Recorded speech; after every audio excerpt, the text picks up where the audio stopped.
Hello বন্ধুরা, আজ আমাদের বাড়িতে দেখো চিকেন রান্না হবে, যেহেতু আমি খাসি খাই না।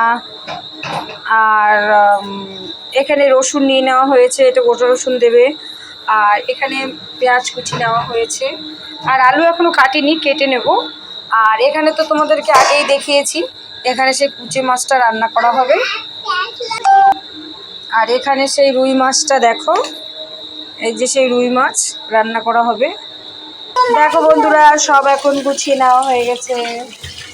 এই যে সব দেখতে পাচ্ছ, এটা অবশ্য দুটো মাছের ঝোলের জন্য, এটা মাংসের জন্য না। দেখতেই পাচ্ছ কুচো মাছগুলো, দেখো দেখে লোভনীয় মনে হচ্ছে। মাংস, আলু কেটে নেওয়া হয়েছে, পেঁয়াজ, আর ওখানে মাছ ফ্রাই চলছে।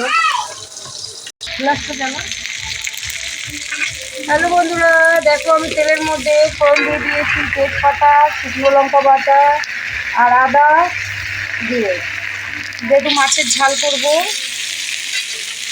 এখন আমি আলুগুলো দিয়ে ভালো করে কষিয়ে নেব, একটু ভালো করে কষিয়ে নিয়ে আর হালকা টক দিয়েও দেবো আমি এর মধ্যে।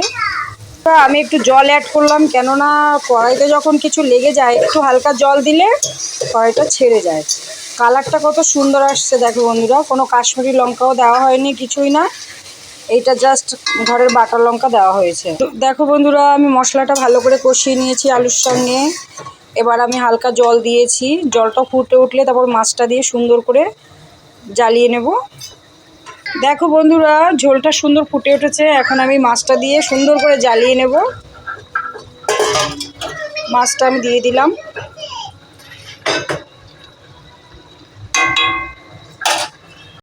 ভিডিওটা পুরো দেখবে, স্কিপ করবে না। ভালো লাগলে লাইক কমেন্ট সাবস্ক্রাইব করে সবসময় পাশে থাকবে বন্ধুরা।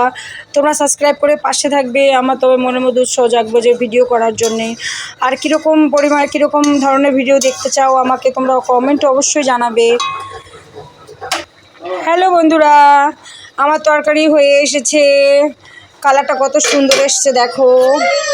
এবার জানি না খেতে কেমন হবে, ঠাকুর দিলে যেন ভালোই হয়।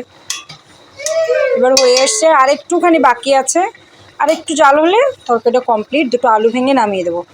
সবাই লাইক কমেন্ট সাবস্ক্রাইব করে পাশে থাকবে বন্ধুরা।